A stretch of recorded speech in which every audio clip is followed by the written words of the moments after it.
Mas Kiki? Bisa Pak, bisa. Silahkan. Oh ya, jadi begini. Saya ucapkan selamat pagi menjelang siang. Assalamualaikum warahmatullahi wabarakatuh. Pak Waalaikumsalam. Agung yang saya hormati, dan bapak-bapak dari Pemda yang mungkin terlalu panjang kalau saya sebut satu persatu, mengingat waktu banyak teman-teman yang mau menyampaikan pendapatnya. Dan adik-adik mahasiswa, saya ucapkan selamat datang di Desa Sailus. Semoga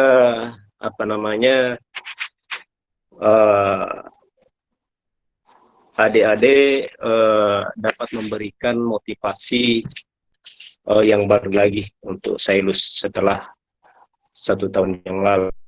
Jadi alhamdulillah hasil KKN dari UGM di tahun yang lalu itu sangat berdampak baik untuk Desa Sailus, Pak. Contohnya saja dari pendidikan, kesehatan, dan maupun pergaulan-pergaulan anak-anak KKN di kalangan remaja kita maupun di masyarakat kita pada umumnya. Jadi dalam hal ini terima kasih kepada Pak Agung terkait masalah pabrik es yang disinggung. Saya memang selalu memprioritaskan itu, Pak. Iya, namun sampai sekarang belum bisa terwujud. Nah, setelah saya amati, saya menjurus dulu ke soal kebutuhan pulau, karena kalaupun kita terlalu jauh membahas yang lainnya, kalau kebutuhan intinya belum sempat kita bahas, tentu terlewatkan juga, Pak. Jadi kalau saya amati, Pak, setelah saya di pemerintahan desa, ada beberapa pokok yang perlu diperhatikan oleh kita semua, terutama pemerintah. Yang pertama, soal pembangunan pulau itu memang perlu perhatian khusus. Perhatian yang betul-betul diperhatikan maksud saya. Salah satunya persoalan listrik yang sangat dibutuhkan di kepulauan. Karena kenapa setelah beberapa tahun yang lalu saya pikirkan soal pabrik, dan bahkan saya pernah diskusikan juga di Pemprov. Kemarin saya dapat kesempatan terkait masalah pertemuan semua pengusaha di Makassar. Saya sempat kemukakan. Namun yang selalu jadi kendala itu soal listrik. Jadi listrik inilah yang paling utama untuk diperhitungkan di pulau. Contohnya anak-anak UGM ke sana tentu membutuhkan jaringan apa segala macam. Sumbernya kan dari listrik juga, Pak. Ya seperti pabrik es yang kita rencanakan, tentu yang jadi perhitungan listrik juga. Banyak hal yang berkaitan dengan tenaga listrik. Namun sampai sekarang belum ada yang bisa terlaksana. Itu sempat, Pak, disinggung sama, mohon maaf, ini sering disinggung di rapat-rapat daerah soal pengadaan listrik di kepulauan. Namun sampai sekarang belum ada yang sesuai dengan kita harapkan, Pak. Iya. Pernah ada genset, tapi itu hanya cukup untuk penerangan aja. Ketika kita mengalihkan ke alat-alat elektronik untuk hal-hal yang bisa menghasilkan, itu sudah tidak mampu. Nah, jadi harapan saya di sini bagaimana caranya mulai sekarang itu listrik di kepulauan itu dipikirkan, Pak. Karena itu sumber penghasilan yang luar biasa apabila ada itu. Itu sangat menunjang untuk pembangunan desa kepulauan. Iya. Karena kenapa? Setelah saya amati, Pak, karena saya sebelum jadi pemerintah desa, saya perantau. Saya itu sering keliling ke pulau-pulau lain. Jadi saya amati pulau-pulau lain itu yang maju, betul-betul maju, itu yang punya sarana listrik maksimal. Ya, karena kenapa?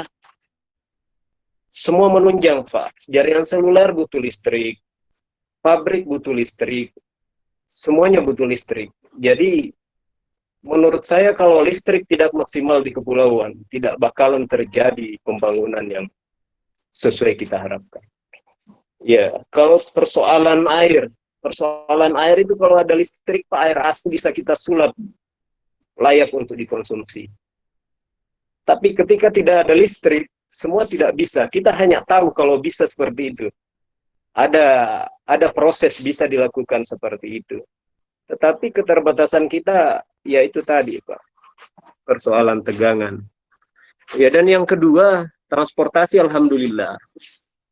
Kepulauan kita sudah ada yang namanya tol laut, sudah sampai ke sana. Kita ucapkan terima kasih kepada pemerintah pusat dan daerah tentunya. Karena sudah ada Sabut Nusantara, berapa unit yang dapat menjangkau Sailus, kalau tidak salah 3, kalau semua normal perjalanannya, kecuali musim sekarang ini. Nah itu alhamdulillah, transportasi sangat dibutuhkan juga untuk kepulauan. Terus yang ketiga, jaringan seluler, Pak, itu perlu ada. Iya, karena kenapa kita ini yang jauh dari daratan, kita sangat membutuhkan komunikasi yang lancar. Saya sering dipermasalahkan, Pak, kenapa itu Pak desa saya lu sering di Lombok, sering di Makassar, tidak sering di desa. Karena saya rasa semua kepala desa kepulauan itu seperti itu, Pak. Ya, seperti itu. Kenapa? Karena itu tadi keterbatasan kita soal komunikasi. Iya. Karena kepulauan kita ini memang lain dari kepulauan daerah-daerah lain. Kepulauan kita ini lebih dekat ke provinsi lain, jadi makanya ada kepala desa yang sampai tercecer ke Lombok, Pak. Ya, yang terdampar ke Lombok. Karena kepulauan kita itu lebih dekat ke NTB daripada daerah kita sendiri. Jadi oleh karena itu memang harus ada perhatian utama, perhatian dasar yang sangat dibutuhkan.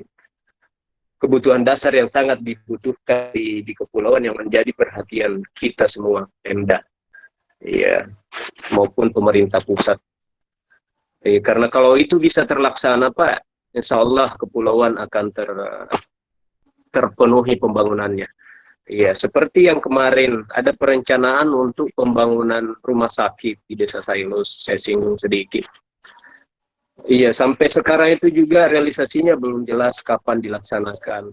Dan kami sudah menyiapkan lahan, sudah koordinasi dengan pemerintah daerah.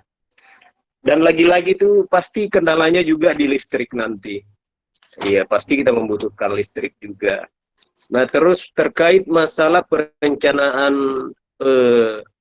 pembangunan lapangan pesawat sempat disinggung sama, mohon maaf, sama Pak Bapeda di Musarembang Kecamatan kemarin, itu ada perencanaan juga untuk kepulauan. Ya mudah-mudahan itu dapat terrealisasi semua. Mudah-mudahan dapat terlaksana semua, karena menurut saya kalau terlalu banyak yang diperhitungkan akan dibuatkan listrik, jaringan seluler, maupun yang lainnya, semua pulau direncanakan seperti itu, menurut saya akan sulit untuk langsung terjadi. Jadi ada masukan saya untuk Bapak-bapak Pemda, ada masukan saya bagaimana kalau kita memilih salah satu titik desa untuk dijadikan ibu kota desa yang bisa mengcover kebutuhan penting pulau-pulau lainnya. Karena kalau semua diperhitungkan serentak mau dibangun listrik, seluler, pelabuhan, dan yang lainnya, saya rasa memang akan jadi perhitungan. Tetapi kalau kita memilih salah satu desa yang dijadikan ibu kota desa untuk mengatasi permasalahan-permasalahan di pulau-pulau lainnya, itu akan cepat terlaksana. Kalau semua diperhitungkan, akhirnya seperti sampai sekarang ini, Pak, tidak ada yang maksimal kelihatan. Jadi kalau ada yang dijadikan ibu kota desa salah satunya, mana yang menurut Pemda layak, kecamatan atau desa lain, itu saya rasa lebih bagus, Pak. Karena ada yang menonjol dan ada yang menopang permasalahan-permasalahan di desa-desa lain. Karena kita ini berdekatan, kita ini bertetangga semua, desa-desa kita, khususnya 5 desa di Kantangaya Barat ini yang paling dekat ke NTB, itu kita berdekatan, semua berjejer. Jadi saya rasa kalau ada yang dibentuk salah satu desa menjadi ibu kota desa, itu sangat menunjang untuk pembangunan di kepulauan kita ini. Tidak akan kalah dengan kepulauan-kepulauan lain. Contohnya seperti di Jawa Timur, Itu Jawa Timur, Pak, dia juga punya kepulauan yang sangat jauh keluar. Dia itu ke Kapupaten Bali sekala itu kalau tidak salah kurang lebih 6-7 jam kita sudah nyampe ke kepulauannya. Tapi mereka luar biasa, Pak, punya listrik dan punya jaringan seluler yang maksimal. Listriknya maksimal, transportasinya lancar. Iya.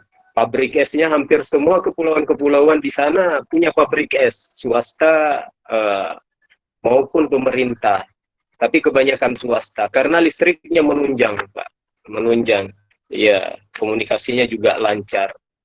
Jadi seperti itu yang perlu diperhatikan karena kepulauan kita ini memang agak unik, beda dengan kepulauan-kepulauan lain. Kalau kepulauan-kepulauan lain aksesnya masih lebih dekat ke daerahnya sendiri. Kalau ini kepulauan kita sangat jauh, Pak, ke daerah kita sendiri, lebih dekat ke daerah orang lain. Dan kami itu, tantangan kami sebagai orang kepulauan terluar beda dengan yang dekat daratan, Pak. Karena kenapa? Semua persoalan-persoalan administrasi itu semua harus lengkap. Seperti persoalan pas kapal. Itu pas kapal kalau salah-salah itu ditangkapi, Pak. Dan sudah berapa warga kita yang masuk penjara gara-gara pas kapal yang telat berapa hari sudah dipersoalkan. Maupun kebutuhan pokok seperti tabung gas. Tabung gas di sini kalau kita beli lebih dari kebutuhan di kapal, itu kita sudah dipermasalahkan juga, dan sudah berapa permasalahan yang diangkat karena hukum soal itu. Nah, itulah memang kepulauan kita ini perlu perhatian. Dan alhamdulillah kalau terkait masalah perhatian Pemda juga sudah adalah, ya sudah adalah, namun belum maksimal. Pemanfaatan yang sudah ini, karena seperti sarana kantor perwakilan, Pak, sudah ada dibangun oleh Pemda Pangkep di NTB, namun sampai sekarang belum dimanfaatkan, baru selesai bangunannya mungkin itu. Ya mudah-mudahan itu dapat dimanfaatkan dengan baik, cepat ditempatkan agar bisa mengatasi masalah warga kita yang di sini. Jadi saya itu, Pak, mungkin teman-teman akan bertanya, kenapa Pak Desa itu di Lombok berdinas? Karena kebutuhan masyarakat kita di sini banyak sekali, Pak. Ya contohnya di soal kesehatan. Di sini itu BPJS kita saja kalau ada yang salah sedikit itu sudah tidak bisa berlaku. Iya, dan saya harus turun tangan langsung ke sana, Pak, mengatasi semua. Terkait masalah pendidikan, anak-anak kita juga banyak yang ke sini. Tentu persyaratan administrasinya tidak gampang, tidak mudah diterima begitu saja di sini. Nah, kita tahu sudah bagaimana persoalan kepulauan, Pak, apabila ada persoalan administrasi. Iya, kita tidak bisa begitu kita butuhkan langsung bisa diterima dalam kebutuhan itu. Tidak bisa, itu butuh beberapa waktu, bahkan puluhan hari, Pak. Nah, itu kendala kita, tapi ya hampir semua permasalahan dapat teratasi di sini. Ya sekalipun saya sempat di ini juga jadi saya rasa itu bisa saya sampaikan, Pak, terkait masalah teman-teman atau adik-adik dari UGM. Semoga yang kedua ini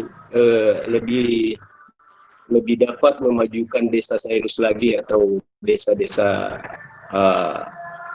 kepulauan pada umumnya, terutama yang 4 pulau yang sudah akan ditempati oleh adik-adik dari UGM. Ya tentu seperti yang kemarin sangat berdampak baik, Pak. Jadi demikian, Pak. Terima kasih. Mohon maaf apabila ada penjelasan saya yang mungkin berlebihan atau bagaimana, karena itulah kami yang dari kepulauan semua serba terbatas, apalagi saya ini yang hanya kepala desa kepulauan. Ya, jadi saya mohon maaf apabila ada yang kurang berkenan. Demikian saya akhiri, Pak. Assalamualaikum warahmatullahi wabarakatuh. Waalaikumsalam.